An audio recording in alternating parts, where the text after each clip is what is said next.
दोस्तों स्वागत है आपका हमारे यूट्यूब चैनल पे। तो साथियों मैं आपके लिए अब जितनी भी एनसीईआरटी आपकी है 9, 10, 11, 12 सारी एनसीईआरटी मैं कवर कराऊंगा। और एनसीईआरटी स्पेशली 9, 10 की एनसीईआरटी जिसमें हिस्ट्री, इकोनॉमी, पॉलिटी और ज्योग्राफी, मैं चारों के चारों किताब को मैं कवर कराऊंगा। तो आपको बिल्कुल परेशान होने की ज़रूरत नहीं है। तो दोस्तों आज मैं इसी के संबंध में एक चैप्टर आपके सामने ले करके आया हूँ, जिसमें मैं कुछ आपको क्लियर करके जाऊँगा। तो दोस्तों जो आज मैं चैप्टर ले करके आया हूँ उसका नाम है पालमपुर गांव की कहानी। तो आज हम पालमपुर गांव की कहानी के बारे में विस्तार से पढ़ेंगे और एग्ज़ाम में जितने भी क्वेश्चन आएंगे मैं उनके बारे में आपसे चर्चा भी करूंगा कि किस तरीके से आपको क्वेश्चन करके आने हैं। दोस्तों जितने भी सारे जहाँ जहाँ से भी क्वेश्चन पूछे जाते हैं मैं आपको बता देता रहूँगा कि यहाँ से क्वेश्चन आए हैं। आप इसको नोट कर लीजिए, आप कॉपी लेकर के नोट कर लेना। अगर जो लोग ऑफलाइन क्लास आज तक नहीं लिए हैं या नहीं ले पा रहे हैं किसी रीजनवश, अब उन्हें बिल्कुल परेशान होने की ज़रूरत नहीं है। चलो दोस्तों शुरू करते हैं। पहले थोड़ा सा इसके बारे में, चैप्टर के बारे में अवलोकन जान लेते हैं। तो दोस्तों पालमपुर जो गांव है, यहाँ पर जो आपको पालमपुर दिख रहा है वो कोई रियल में गांव नहीं है, वो सिर्फ एक काल्पनिक गांव है, इसकी कल्पना की गई है। पालमपुर के जो लोग हैं दोस्तों वो मुख्यतः खेती का काम करते हैं, उनके पास कोई और सोर्स नहीं है, तो वो मुख्यतः खेती का काम, सबसे ज़्यादा मात्रा में खेती का काम किया जाता है। दोस्तों यहाँ से भी क्वेश्चन पूछा गया है कि पालमपुर में मुख्यतः कौन सा काम किया जाता है, तो इसका राइट आंसर होगा कृषि क्रिया या खेती। खेती के अलावा कभी कभी पूछ लेते हैं कि और कौन कौन सा काम करते हैं, तो वो लोग डेयरी करते हैं। डेयरी आप लोग जानते होंगे, दूध वाली। परिवहन परिवहन भी करते हैं। कुछ लघु स्तरीय काम भी करते हैं, जैसे विनिर्माण हो गया। विनिर्माण का मतलब दोस्तों किसी चीज़ का निर्माण करना। ठीक है, आगे देखते हैं, इसके थोड़ा सा परिचय के बारे में जान लेते हैं। दोस्तों पालमपुर जो है वो आसपास के कस्बों से जुड़ा हुआ है। दोस्तों कोई भी गांव हो वो अकेले नहीं रहता, आसपास किसी न किसी गांव से जुड़ा होता है। ठीक है, आगे देखते हैं, एक बड़ा गांव रायगंज पालमपुर से 3 किलोमीटर की दूरी पर है। दोस्तों पालमपुर से 3 किलोमीटर दूर, ध्यान से देखना, कितने किलोमीटर, 3 किलोमीटर दूर पर एक गांव है जिसका क्या नाम है, रायगंज। ठीक है, ये क्वेश्चन पूछा जाता है पालमपुर से 3 किलोमीटर दूर पर कौन सा गांव है, तो इसका आंसर होगा रायगंज। प्रत्येक मौसम में यह सड़क गांव को रायगंज और उससे आगे निकटतम छोटे कस्बे शाहपुर से जोड़ती है। तो मतलब शाहपुर भी एक कस्बा हो गया। तो आसपास जो कस्बा और पाया गया वो कौन सा कस्बा है, शाहपुर। इस सड़क पर गुड़ और अन्य वस्तुओं से लदी हुई बैलगाड़ियाँ, भैंस बग्घी, वाहन जैसे मोटरसाइकिल, जीप, ट्रैक्टर, ट्रक इत्यादि देखे जा सकते हैं। दोस्तों कोई भी रोड हो, स्पेशली अगर हम गांव में बात करें तो वहाँ पर क्या क्या चलती है, जैसे कि बैलगाड़ियाँ चलती है, भैंस बग्घी चलती हैं, तांगा चलते हैं, मोटरसाइकिल चलती हैं, जीप चलती हैं, ट्रैक्टर चलते हैं। मतलब ये सारी चीज़ें यहाँ पर क्या हैं, चलते हैं। क्लियर दोस्तों, थोड़ा सा इसके बारे में जान लेते हैं, जहाँ से अक्सर क्वेश्चन सबसे ज़्यादा पूछा जाता है, तो इसको आपको नोट कर लेना दोस्तों। इस गांव में विभिन्न जातियों के लगभग 450 परिवार रहते हैं। क्वेश्चन कई बार पूछा गया दोस्तों, पालमपुर में कितने परिवार रहते हैं, तो पालमपुर में टोटल कितने परिवार रहते हैं, 450 परिवार रहते हैं। गांव में अधिकांश भूमि के स्वामी उच्च जाति के 80 परिवार। यह भी क्वेश्चन पूछा जाता है कि उच्च जाति के कितने परिवार हैं, 80 परिवार। और जो उच्च जाति के लोग हैं दोस्तों, उनके जो मकान बने हैं वो बहुत बड़े हैं, वो ईंट और सीमेंट के बनाए गए हैं। किसके बनाए गए हैं, ईंट और सीमेंट के। अनुसूचित जाति के लोगों की संख्या गांव की जनसंख्या की 1/3 है। कितनी है दोस्तों, 1/3। जैसे कि मैं आपको बता देता हूँ, जैसे कि टोटल है 450। ठीक है, 450 का 1/3 कितना होगा, आप लोग ये मुझे कमेंट बॉक्स में बताना। मैं देखता हूँ कौन किसको किसको ये चीज़ें पता है। आप लोग कमेंट बॉक्स में बताना 450 का 1/3 कितना होता है। क्लियर दोस्तों, और मैं आपको एक चीज़ बता देता हूँ, जो वहाँ के गरीब लोग हैं या जो वहाँ के दलित लोग हैं, उनके जो मकान हैं मिट्टी और घास फूस के बने हुए हैं। किस चीज़ के बने हुए, मिट्टी और घास फूस के। अमीर लोगों का मकान किससे बना हुआ है, ईंट और सीमेंट से। क्लियर दोस्तों, आगे देख लेते हैं। खेती में सभी खेती में सभी प्रकार के अनाज पैदा होते हैं। एक दो प्रकार के नहीं दोस्तों, सभी प्रकार के अनाज पैदा होते हैं। मैं थोड़ा सा एक चीज़ थोड़ा सा मिस हो गया, मैं आपको बता देता हूँ। तो दोस्तों जो पालमपुर गांव है वहाँ पर बिजली भी पाई जाती है। क्या पाई जाती है? बिजली पाई जाती है। और वहाँ पर पालमपुर जो गांव है वहाँ पर 2 प्राथमिक विद्यालय हैं। कितने प्राथमिक विद्यालय हैं दोस्तों? 2 प्राथमिक विद्यालय हैं। ये क्वेश्चन आपके यहाँ पर पूछा गया है कि पालमपुर में कितने प्राथमिक विद्यालय हैं। तो पालमपुर में टोटल 2 प्राथमिक विद्यालय हैं। ठीक है। और गांव में एक राजकीय स्कूल है। गांव में क्या है? एक राजकीय प्राथमिक विद्यालय भी है और एक हाई स्कूल। मतलब टोटल बात करें तो पालमपुर में 2 प्राथमिक विद्यालय और एक हाई स्कूल। टोटल स्कूल कितने हैं? 3 हैं। कितने स्कूल हैं? अगर स्कूलों की बात करें तो वहाँ पर 3 स्कूल हैं। 2 प्राइमरी हो गया और एक हाई स्कूल हो गया। क्लियर? गांव में एक राजकीय प्राथमिक स्वास्थ्य केंद्र और एक निजी औषधालय है जहां रोगियों का उपचार होता है। दोस्तों औषधालय का मतलब होता है हॉस्पिटल। क्या होता है इसका मतलब? हॉस्पिटल। तो पालमपुर में 2 हॉस्पिटल है, एक प्राइवेट है और एक सरकारी है। ठीक है, आगे देखते हैं। दोस्तों एक क्वेश्चन पूछा जाता है कि गैर कृषि क्रियाएं किसे कहते हैं। मैं आपको दिखा दे रहा हूँ। गैर कृषि क्रियाओं के बारे में कई बार क्वेश्चन आपके यहाँ पर पूछा जाता है। सीबीएसई कई बार क्वेश्चन पूछती है।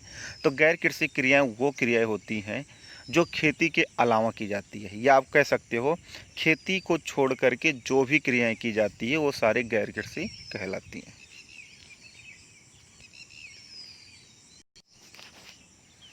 दोस्तों ये डेफिनेशन हमेशा याद रखना, ठीक है। आपके एग्जाम में पूछा जाता है, लेकिन अगर एग्जाम्पल पूछे तो आप कह देना लघु विनिर्माण, परिवहन, दुकानदारी इत्यादि जो है वो सारे गैर कृषि में शामिल हैं।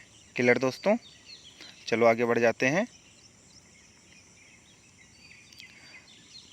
देखो दोस्तों यहाँ पर क्या है कि जब लोग खेती करते हैं तो वहाँ पर बहुत सारे प्रकार के अनाज भी पैदा होंगे। तो जब अनाज पैदा होंगे तो उसमें भी कुछ मतलब कीड़े, इंसेक्ट्स वगैरह लगेंगे, कीड़े लगेंगे। तो उसके लिए क्या था दोस्तों, एक समय ऐसा आया पालमपुर में, ध्यान से सुनना दोस्तों, एक समय ऐसा आया कि वहाँ पर क्या है कि अचानक से पैदावार कम हो गई। उसके बाद आगे क्या है कि हरित खाद वगैरह ये सारी चीज़ें आपको देखने को मिलेगी। लेकिन अभी हम आपको ये दिखा देते हैं दोस्तों, मैं आपको दिखा देता हूँ कि क्या है। देखो यहाँ पर लिखा गया अति उपज प्रजातियों वाले बीजों से अधिकतम उपज पाने के लिए बहुत ज़्यादा पानी तथा रासायनिक खाद और कीटनाशकों की ज़रूरत थी। तो देखो साफ सी बात है भैया, अगर आपको अच्छी खेती करना है तो उसके लिए पानी समय पे मिलना चाहिए, रासायनिक खाद मिलना चाहिए, कीटनाशक मिलना चाहिए। अगर ये सारी चीज़ें सही समय पर मिलती हैं तभी खेती अच्छी हो पाएगी, वरना अच्छी नहीं हो पाई। अभी मैंने आपको बताया कि एक समय ऐसा आया कि जब खेती कम होने लगी थी। रीज़न क्या था कि उस समय सूखा पड़ गया था। फिर भारत में HYB सीड्स आया था, इसके बारे में हम आगे चर्चा करेंगे। अभी हम थोड़ा सा देख लेते हैं। भारत में पंजाब, हरियाणा और पश्चिमी उत्तर प्रदेश, ध्यान से सुनना दोस्तों, पंजाब, हरियाणा और पश्चिमी उत्तर प्रदेश के किसानों ने खेती को आधुनिक तरीके का सबसे पहले प्रयोग किया और इसमें HYB, ध्यान से देखना दोस्तों, HYV ये आपके यहाँ पर पूछा जाता है। इसका फुल फॉर्म पूछते हैं कि इसका फुल फॉर्म बताइए, तो आपको हमेशा इसका फुल फॉर्म याद रखना है। इसका फुल फॉर्म है high yielding variety seeds. High yielding variety seeds. और जो हिंदी में है, आप अगर हिंदी में लिखना चाहें तो हिंदी में लिख सकते हैं। उच्च, नोट कर लीजिए, क्षमता, उच्च क्षमता वाले बीज, उच्च क्षमता वाले बीज। ठीक है, आप इसको लिख लीजिए। हाई यील्डिंग वैरायटी सीड्स को उच्च क्षमता वाले बीज भी कहते हैं। क्लियर दोस्तों? इसको आपको याद कर लेना, अक्सर आपके एग्जाम में यहाँ से क्वेश्चन पूछा जाता है। ठीक है, तो आपको मैं और बता दूँ थोड़ा सा। कुछ लोगों ने खेती करने के लिए ट्रैक्टर खरीदा और फसल गहाने के लिए मशीनें खरीदी, जुताई के और कटाई के, ताकि काम तेज़ी हो सके। आप लोग जो गांव से बिलोंग करते होंगे वो लोग अच्छे से जानते होंगे कि जुताई के लिए ट्रैक्टर की ज़रूरत होती है, मड़ाई के लिए थ्रेसर वगैरह की, कटाई के लिए हार्वेस्टिंग मशीन वगैरह वगैरह सारी चीज़ की ज़रूरत होती थी। ठीक है। देखो दोस्तों, शुरुआत में क्या था, पालमपुर में परंपरागत बीजों से गेहूं की उपज 1300 किलोग्राम थी। मतलब जो बीज वो पहले यूज करते थे उससे वो 1300 किलोग्राम पैदा करते थे प्रति हेक्टेयर में। लेकिन जब से HYB बीज आ गया तो वो 3200 किलोग्राम प्रति हेक्टेयर तक पहुंच गए। मतलब देखा जाए तो बहुत ज़्यादा तरीके से ग्रो हुआ। ठीक है। और गेहूं की मात्रा काफ़ी किसानों के पास अब बाज़ार में बेचने के लिए काफ़ी ज़्यादा मात्रा में गेहूँ होने लगा। क्लियर। देखो दोस्तों, एक टॉपिक आपका और है बहुविध फसल प्रणाली। ये कई बार क्वेश्चन पूछा गया है, बहुविध फसल प्रणाली किसे कहते हैं। तो आगे आएगा, लेकिन मैं आपको थोड़ा सा हिंट दे देता हूँ। एक, जैसे कि ये आपकी ज़मीन हो गई, ये इतना बड़ा आपका खेत हो गया। एक ही ज़मीन पर एक ही साल में, मतलब इसी ज़मीन पर एक साल में जो तरह तरह प्रकार की हम खेती करते हैं उसी को हम क्या कहते हैं, बहुविध फसल प्रणाली कहते हैं। ठीक है दोस्तों, क्या कहते हैं, बहुविध फसल प्रणाली। ये आपको हमेशा याद रखना है। ठीक है, चलो आगे बढ़ जाते हैं। देखो दोस्तों, सबसे एक क्वेश्चन और आपका आता है, हरित क्रांति के बारे में बताइए। तो हरित क्रांति क्या है। 1960 के दशक में हरित क्रांति ने भारतीय किसानों के अधिक उपज वाले बीजों, गेहूं और चावल की खेती करने के तरीके सिखाए। क्वेश्चन पूछा जाता है, हरित क्रांति भारत में कब आई। ध्यान से सुनना दोस्तों, क्वेश्चन पूछा जाता है हरित क्रांति भारत में कब आई। तो इसका राइट आंसर होगा 1960। ये आपको याद रखना है, हरित क्रांति भारत में 1960 में आई। ठीक है। और जब हरित क्रांति आई तो ये अपने साथ HYB सीड्स लाई। क्या लाई, HYB सीड्स। इसमें HYB सीड्स में कौन सा सीड्स था, तो अगर कोई पूछे तो आप उसको लिखोगे गेहूँ। कौन सा था, गेहूँ। ठीक है। और जब से HYB सीड्स आया, किसानों को अच्छा खासा प्रॉफिट होने लगा, उन्हें अच्छा खासा फ़ायदा होने लगा। यहाँ पर किसानों को सबसे ज़्यादा फ़ायदा ये हुआ कि जो गेहूँ उनके खेत में कम होते थे, अब ज़्यादा मात्रा में गेहूँ होने लग गए थे। अब वो चाहे बेचें और चाहे उसे यूज करें। तो आपको मैं थोड़ा सा और आपको दिखा देता हूँ दोस्तों, आधुनिक कृषि के तरीके। ये आपको जो स्ट्रक्चर दिख रहा है दोस्तों, ये आधुनिक कृषि के तरीके हैं। आपको दिख रहा होगा, उर्वरक, कीटनाशक, बांध, बिजली, पंप सेट, नहर, ये सारे सिंचाई के सोर्सेस हैं। उसके बाद कृषि की विधियों में ट्रैक्टर आपको दिख रहा होगा, अधिक उपज वाले बीज ये आपको दिख रहे होंगे, उर्वरक दिख रहे हैं। मतलब ये सारे सोर्स रहेंगे तो ज़्यादा से ज़्यादा मात्रा में खेती की जा सकती है। ठीक है, आगे देखते हैं दोस्तों। जब से हमारे यहाँ पे हरित क्रांति आई दोस्तों, तो पूरे तरीके से क्या हुआ, स्ट्रक्चर ही बदल गया। लोग मतलब कम भूमि पर ज़्यादा अच्छी से अच्छी फसल क्या करने लगे, उगाने लगे। लेकिन हरित क्रांति ज़्यादा दिन तक टिक नहीं पाई। न टिकने का रीज़न क्या था, जिस भूमि पर ये उगाते थे वो भूमि धीरे धीरे क्या होने लगी, बंजर होने लगी। क्या होने लगी दोस्तों, बंजर होने लगी। इसीलिए फिर इन लोगों ने क्या किया कि ये मतलब HYB सीड्स का प्रयोग करना बंद कर दिया। क्लियर।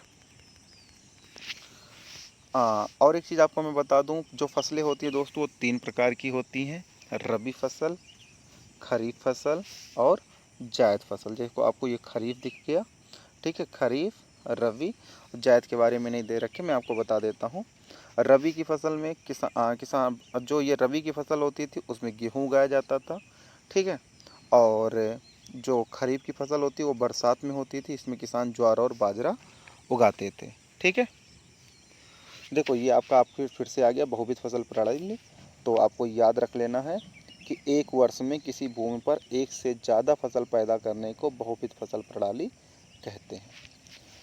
मतलब एक ही भूमि पर, जैसे ये भूमि हो गया, एक ही भूमि पर एक से ज़्यादा, 1 2 3 4 4 प्रकार की फसल दिखाई दे रहे हैं।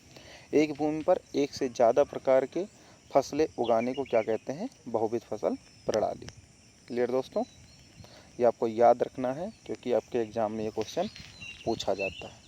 एक क्वेश्चन और पूछते हैं दोस्तों कि पालमपुर के लोग क्या क्या उगाते थे। तो पालमपुर के लोग गेहूँ उगाते थे, बाजरा उगाते थे, गन्ना उगाते थे और आलू उगाते थे। ठीक है। एक क्वेश्चन और पूछा था, पालमपुर में सिंचाई के क्या क्या स्रोत थे। तो पालमपुर में सिंचाई जो स्रोत थे, कुआं थे, रहट थे, नलकूप था, ट्यूबवेल था, नहर थी। इन सारी चीज़ों को आपको याद कर लेना है। ठीक, ये आपके यहाँ पर क्वेश्चन पूछा जाता है।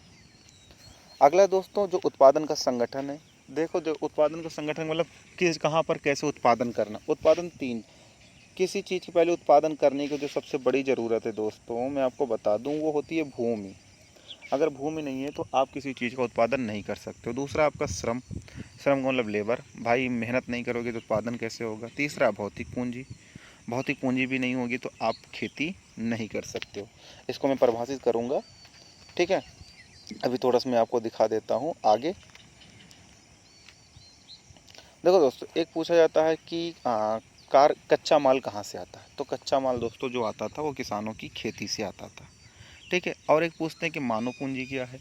मानव जो दोस्तों काम करके जो पैसा कमाता है उसी को मानव मानव पूंजी कहते हैं। जो काम करता है उसके बाद जो पैसे अर्निंग करता है उसे क्या कहते हैं, मानव पूंजी कहते हैं, ठीक है। तो दोस्तों आज के लिए बस इतना ही। जब हम अगली क्लास में आएंगे तो इसके आगे मैं आपको विस्तार से समझा दूंगा। लेकिन जिन लोगों ने अभी तक चैनल सब्सक्राइब नहीं किया है वो जल्दी से चैनल को सब्सक्राइब कर दें, लाइक कर दें, शेयर कर दें और बेल आइकन दबा दें ताकि मेरे द्वारा दी गई वीडियो की नोटिफिकेशन आपको मिलती रहे दोस्तों।